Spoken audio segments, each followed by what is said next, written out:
it kind of, I guess, the paying for dinner kind of feeds into that, patriarchy. Because theoretically, right? Well, in If you look at it from the other way, like in the 50-50, like I ask a woman to go out, we go out on a date, she pays for her meal, I pay for my meal. I didn't pay for anything, so like, now obviously there's going to be men that'll probably still expect, well, we went out on a date, well, but I mean, women, yeah, I mean, as far as like what people, you don't want to start like projecting what people are expecting. It's just more when you get into this, like young men, and if young men are getting lost to this toxic, violent, misogynistic, racist, worldview, because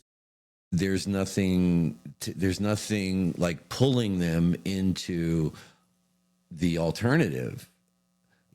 We're just looking at like reactions and what is it? The water that they have to swim through, and I thought, I didn't watch the whole conversation between McConaughey and Chris Williamson because I was in the middle of something else and it was just on the TV while I was, going around the house. So I do want to sit down and watch the whole conversation to see, if they really did land on what they thought might have been a healthier definition of masculinity here in 2025 and going forward.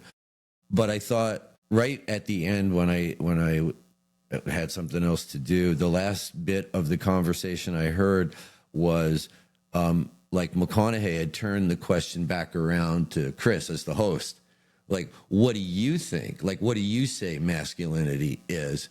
And it was interesting because, and I think that's probably why I allowed myself to become diverted, because I felt like instead of Chris coming up and saying, well, this is what he thought, he started his answer by listing, like, I guess, people that he's interviewed, like some of their definitions of masculinity. And in the back of my mind, I said, no, he asked you, Chris. He didn't. Yeah. And so I'll, and to be fair to both of them, it's on in my YouTube of continue watching queue. So I'll finish watching it at some point.